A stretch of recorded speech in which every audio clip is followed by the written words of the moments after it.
Takes You Under was quite a leap forward for us. I think the more we threw at it, the better it sounded, and that doesn't always happen. In the studio, sometimes Russ says more is more, which generally in life I tend to disagree with, but in this case, more was more. I love playing this one live. Although I wasn't in a great place when I wrote the lyrics for this. Whenever I hear it now, it takes me back to our first gigs abroad when we played Breakout West in Canada. So it holds a lot of great memories for me. Just hours of playing the card game Shithead in the hostel, and Ash eating the biggest portion of poutine that I'd ever seen in my life, and just seeing some great bands and meeting some lovely people. So singing it is quite cathartic for me nowadays, and I think you can hear a lot of our 80s influence in this one too.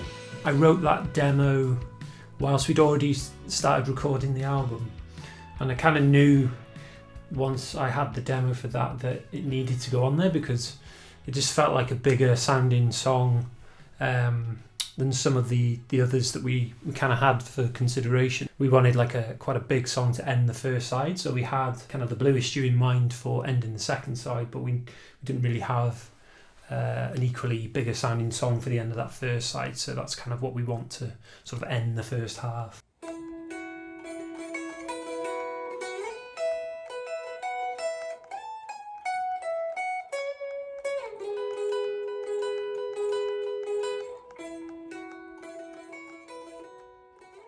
I think my favourite bit is the breakdown in the middle section, when it sort of all drops down and then it builds up. What I did during that middle section, I sort of kept time and played a sort of rhythm on the rim of a tom.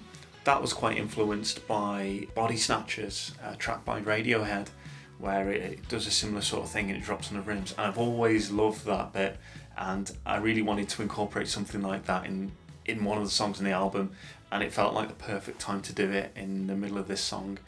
I think the chords for this song actually came from me trying to learn how to play a computer game track from a game called Fez. It's got a dead good soundtrack, and that had I think there's a track on that called Home. So I was trying to work out the chords for that. It sort of starts with something like that.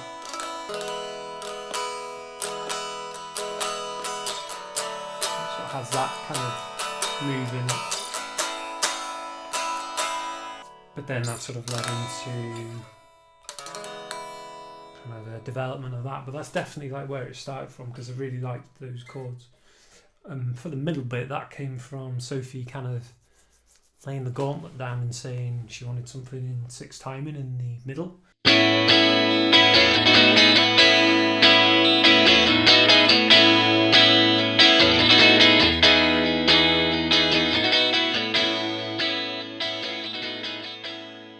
One part of it that I really like is the guitar outro, because it just seems to get bigger and bigger and bigger, and then that's the sort of conclusion of the song. It took me a while to learn how to play that on guitar, because sometimes you write a piece and then you're like, I'll worry about that later, don't worry about having to play it live, but then you actually have to play it live and you're like, what do I do? Because there's a harmony section, harmonised guitars, so I had to program a harmonising pedal so that when I click the foot switch, I get this extra harmony because it bends it out of key. So yeah, that was a bit daft.